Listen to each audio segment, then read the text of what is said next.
The GeForce GTX 760 is a graphics card. Taking a look at the EVGA GTX 760, and this is the Superclocked edition with the ACX cooling unit. It's a fancy cooling unit. In the box, of course, we have the graphics card. We've got the driver software disk. You can just sling that and download the newest ones from the internet.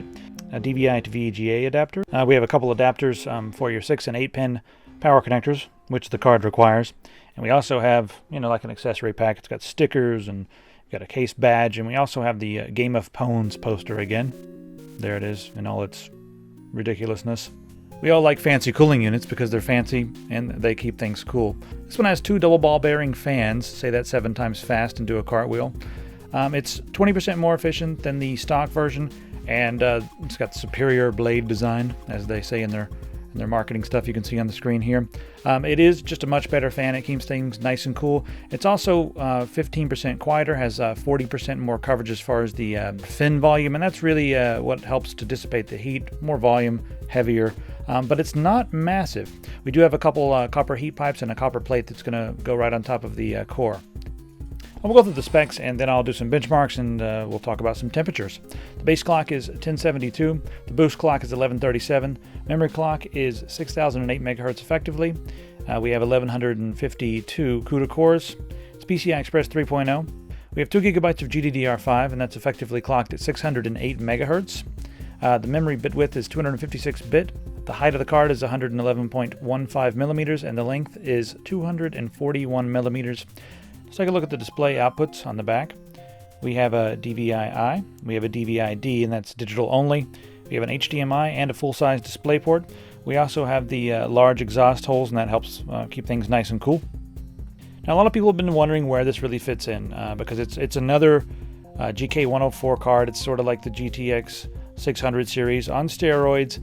It's, as far as the specs go, it's kind of like a 660 Ti with a 256-bit memory bit width, so it's got more bandwidth, but in our tests it's around the same speed as the 670, maybe a tiny bit slower. We'll do some more extensive tests. Alright, we're going to be benchmarking this graphics card in the Honey Badger. If you guys are curious as to the specs, click on the screen. There's a link that takes you to that video. The only difference, of course, is that we're using the EVGA 760.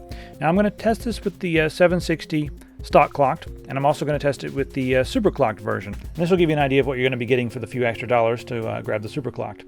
Let's take a look at BioShock Infinite at 1080p maxed out with the stock card. The average was 63.80. With the Superclocked card, the average is 66.44.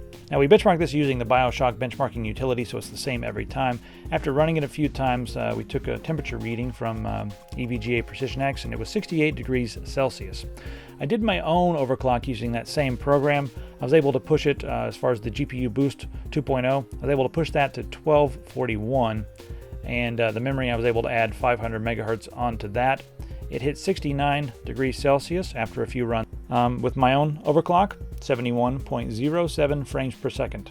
Crysis 3, 1080p, completely maxed out with the stock card. The average was 21.44 frames per second. Crysis 3 maxed out with the Superclocked card, 22.28 frames per second. Now for Crysis, we wanted to make it a little bit more playable, so we set it to medium and turned the filters down. It's 2x MSAA and 4x AF. The average was 30.32 with the stock card. And with the Superclocked card, we got 31.28. Alright, moving on to Natural Selection 2. We benchmarked that 1080p max with ambient occlusion on and off. First with it on and the stock card. The average was 77 frames per second. With the Superclocked card, 80.88 frames per second. Now turning off ambient occlusion, we were able to get 117.08 on the stock card and 121.40 on the Superclocked card. Trying to maxed out at 1080p with the stock card, 50.08 frames per second. With the Superclocked version, 52.88 frames per second. Now you can make Trine absolutely fly by changing the filters. So we just changed the filters to FXAA instead of everything maxed out, and we were able to get 176.2 frames per second with the stock card and 181.52 with the Superclocked card.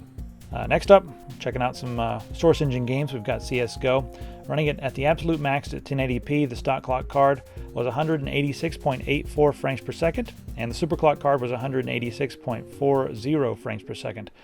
I do want to note that the min and the max were higher on the Superclocked card. You can go to our website and check out all of the min and max for all of these cards. I'm just doing the average right now because it's quicker and easier. We ran Heaven at 1080p, completely maxed out. The stock card, 30 frames per second, 30.3 to be exact. Score of 763, and you can see the rest on the screen there. The Superclocked card, 31.9 frames per second with a score of 805. All right, the last two benchmarks we only used the Superclocked card with.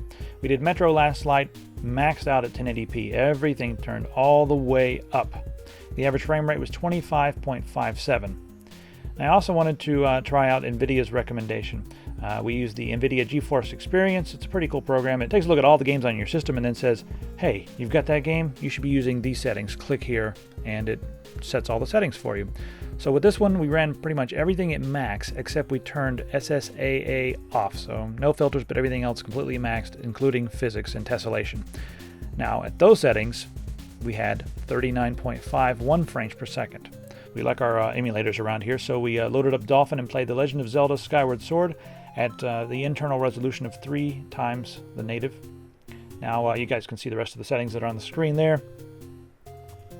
The average with this one was 27.72. This is EVGA Precision X. If you're not familiar with it, well, you should get familiar with it. I'm going to make a totally separate video on this because I don't want this video to go long, and it's really only for people who want to overclock their card. It's very easy to use. I really like the ACX cooler again. It's one of the best things about this card. It keeps things nice and cool. Much better than the reference design cooler. It's also quieter as well. And I do like what they're doing with the GK104 card. I mean, of course, we all wish this was a true step up, but it's really just a GK104 on steroids. It's nice to see that they're able to push this, change the memory bandwidth. As far as the performance goes, it looks very similar to what we're getting with our Haswell system and our GTX 670 that we benchmarked last week. And those numbers, we haven't released those yet, but the scores are very similar with a slight favor with the 670 Haswell system. We're going to test this card in the Haswell system as well and see how it comes out. But right now, for the money, it's a very, very good way to go. So I do recommend it.